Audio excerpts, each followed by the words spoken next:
FBI Sheikh পরিবারের অর্থ পাচার নিয়ে প্রতিবেদন প্রকাশ করেছে।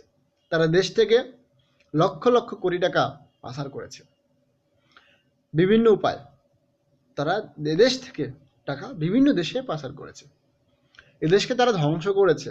তবেও এদেশের এদেশের ওই নির্বোধ ভোটার, ওই নির্বোধ মানুষ বলে আমরা আওয়ামী লীগকে ভালোবাসি, আমরা শেখ হাসিনাকে ভালোবাসি। আমি তাদের হাত জোর করছি।